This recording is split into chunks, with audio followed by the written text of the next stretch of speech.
નમસ્કાર મિત્રો, ગુજ્જુ માસ્ટર ચેનલમાં આપનું હાર્દિક સ્વાગત છે. મિત્રો, જન્માષ્ટમીનો તહેવાર ખૂબ નજીક આવી રહ્યો છે. વ્યક્તિ વિશેષના ભાગરૂપે ભગવાન શ્રી કૃષ્ણના જીવન ચરિત્રની અદ્ભુત વાતો શ્રીમદ ભગવદ્ ગીતાના આધાર રૂપે આ વિડીયોમાં આપણે જોઈશું. મિત્રો, ભગવાન શ્રી કૃષ્ણનું જીવન ચરિત્ર ખૂબ વિશાળ છે.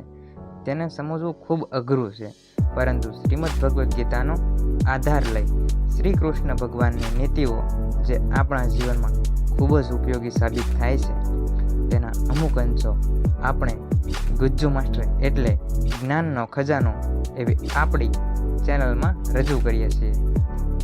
પોતાનું કામ છોડીને ભગવાનનું ધ્યાન ધરવાનો કોઈ ફાયદો નથી. પોતાનું કામ છોડીને ભગવાનનું ધ્યાન ધરવાનો કોઈ ફાયદો નથી. કર્મ દ્વારા જ સફળતા પ્રાપ્ત થાય છે. કર્મ દ્વારા જ સફળતા પ્રાપ્ત થાય છે. જન્માષ્ટમીના અવસર પર જાણીએ શ્રી કૃષ્ણની કેટલીક ખાસ નીતિઓ. ભગવાન શ્રી કૃષ્ણના જીવનની રહસ્યમય વાતો આપણે શ્લોકો દ્વારા સમજીએ. જીવનમાં સુખ અને દુઃખ આવતા જતા રહે છે, જે શિયાળો અને ઉનાળા જેવા જ છે. દુઃખ સહન કરતા શીખો. જે લોકો ખોટી ઈચ્છાઓ અને લોભ છોડી દેશે તેમને ચોક્કસપણે શાંતિ મળે છે. ખૂબ સરસ વાત કરી છે શ્રીમદ ભગવદ્ ગીતાના અધ્યાય 2ના 14 નંબર શ્લોકમાં કે જીવનમાં સુખ અને દુઃખ આવતા રહેશે. શ્લોક નંબર 2 જોઈએ. આપણે આપણા સ્વભાવ પ્રમાણે કામ પસંદ કરવું જોઈએ. એવા કામ કરો જેનાથી ખુશી મળે. આપણે આપણી ક્ષમતા પ્રમાણે કામ કરીએ તો સારું રહેશે.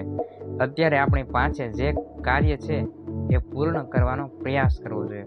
ખૂબ સરસ વાત કરી છે આ શ્લોકમાં. વિદ્વાનો જે રીતે આચરણ કરે છે, સામાન્ય લોકો એ જ રીતે અનુસરણ કરે છે.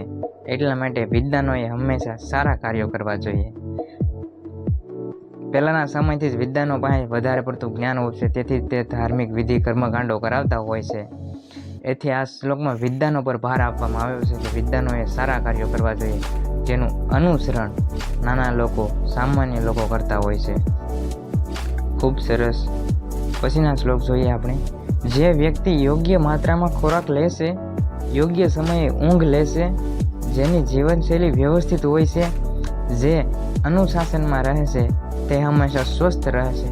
આવા લોકોથી બીમારીઓ દૂર રહે.